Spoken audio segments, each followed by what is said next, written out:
আরজি করের ঘটনার বিচারের দাবিতে রাজ্য জুড়ে নারী নির্যাতনের প্রতিবাদে বিজেপির শিলিগুড়ি মহকুমা শাসকের দপ্তর ঘেরাও ও অভিযানকে ঘিরে ধুন্ধুমার পরিস্থিতি মহকুমা শাসকের কার্যালয় চত্বরে।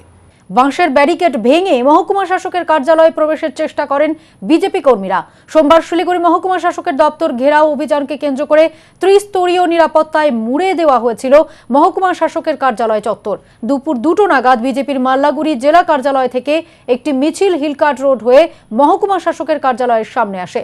পুলিশ বাধা দিলে ব্যারিকেড ভেঙে ফেলে আন্দোলনকারীরা। পুলিশের সঙ্গে ধস্তাধস্তিও হয়। এরপর বিজেপি নেতাদের হস্তক্ষেপে পরিস্থিতি নিয়ন্ত্রণে আসে।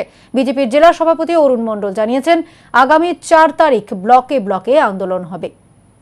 যখন রাষ্ট্রের স্বাস্থ্যের যে কর্মরত অবস্থায় একজন ডাক্তারের এই অবস্থা হয়, তার দায় নিয়ে মুখ্যমন্ত্রী মমতা বন্দ্যোপাধ্যায়কে পদত্যাগ করা উচিত। আমরা তাই আজকে এই কর্মসূচি পালন করলাম।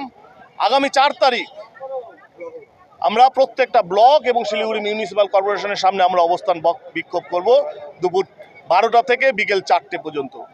এবং আগামী 6 তারিখ আমাদের প্রত্যেকটা মণ্ডলে আমরা 12টা থেকে 2টো পর্যন্ত রাস্তা বন্ধ করব, চাক্কা জাম করব।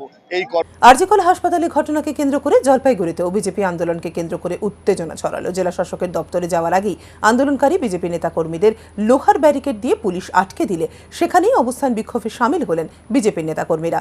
উপস্থিত ছিলেন জলপাইগুড়ি বিজেপি সাংসদ ডাক্তার জয়ন্ত কুমার রায়, নাগরাকাটার বিধায়ক পুনা ভেংরা, বিজেপি জেলা সভাপতি বাপি গোস্বামী, বিজেপির যুব মোর্চার জেলা সভাপতি পলেন ঘোষ, বিজেপি জেলা সম্পাদক শ্যামপ্রসাদ, বিজেপির নেতা সৌজিত সিংহ সহ অন্যান্যরা।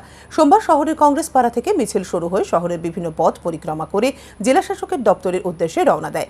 সাংসদ ডাক্তার জয়ন্ত কুমার রায় বলেন, খুনি আসামিদের যেভাবে রাজ্য সরকার আড়াল করছে, এর প্রতিবাদেই এই আন্দোলন।